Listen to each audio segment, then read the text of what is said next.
Seorang mukmin dia cerdas. Dia bisa membaca situasi. Dia tahu mana orang baik, mana orang buruk. Memberikan analisa lapangan. Tapi ketika dia dibohongin orang dan kasus itu tidak besar, tidak berimbas kepada yang lain-lain, dia tidak mempermasalahkan, dia tidak melawan, dia tidak interupsi lalu dia bantah pendapat yang lagi bicara. Nggak penting bagi dia, karena dia karim, karena dia orang yang mulia, karena dia dididik oleh Islam menjadi orang besar, dan orang besar hanya mengurus perkara-perkara besar. Orang besar nggak ngurus perkara-perkara kecil. Kira-kira kalau ada rapat RT, RI 1 datang nggak? Nggak datang.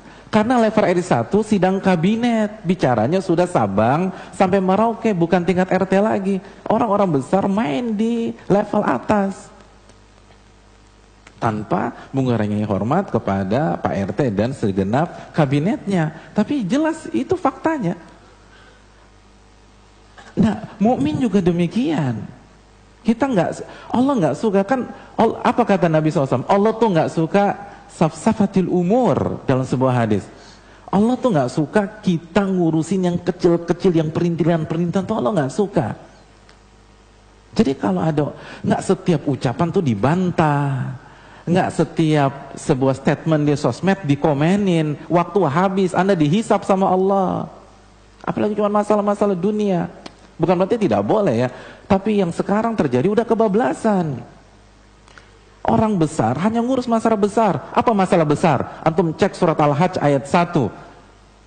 Allah mengatakan inna zalzalatas sa'a syai'un azim. Huru-hara hari kiamat itu masalah besar, kata Allah Subhanahu wa taala. Orang besar hanya ngurus masalah besar.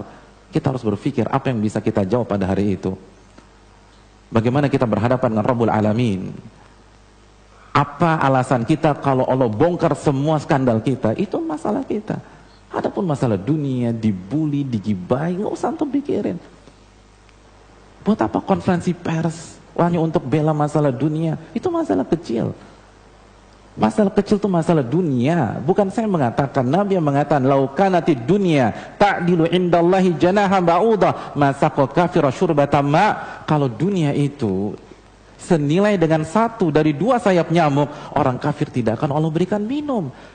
Sehingga maksudnya apa? Maksudnya ketika kita melihat orang kafir bisa menikmati dunia, bahkan orang terkaya pertama di dunia orang kafir, orang terkaya kedua di dunia orang kafir, itu menunjukkan dunia nggak ada artinya dan lebih rendah dari 1 dari 2 sayap nyamuk.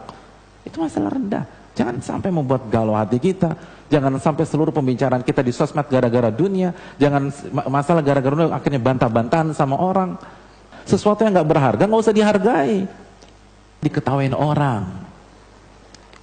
Nggak semua bully ditanggapi, nggak semua fitnahan ditanggapi. Makanya Nabi difitnah 13 tahun, nggak pernah ada press conference tuh. Mohon maaf saya Muhammad itu nggak benar, saya dibilang dukun, ini data medis saya normal semua, nggak ada. Nggak ada data medis, nggak ada tes DNA, nggak ada ini, nggak ada itu, enggak. 13 tahun difitnah orang gila, difitnah dukun, santai. Dunia itu kayak parfum aja, antum pakai, jangan antum telen, mati antum, keracunan. Oke. Iya, antum keracunan. Kalau antum masukkan ke dalam diri antum keracunan. Antum pakai aja.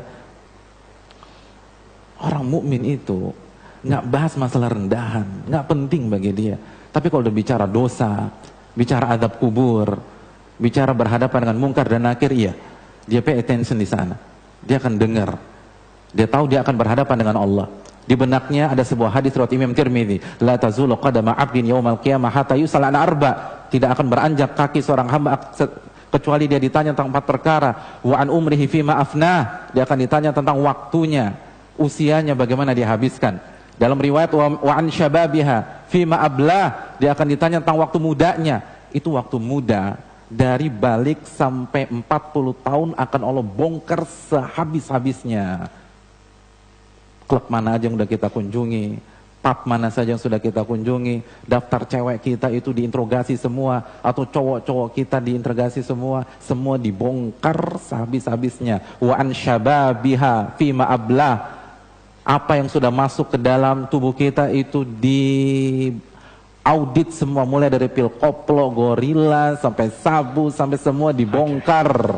Masa muda dihabisi oleh Allah Subhanahu wa taala kecuali kita bertobat kepadanya. Jangan senyum ketika Anda bermaksiat kepada Allah. Memang Allah kasih delay, nanti kena. Kalau mau senyum nanti di akhirat. Sekarang gak ada gunanya.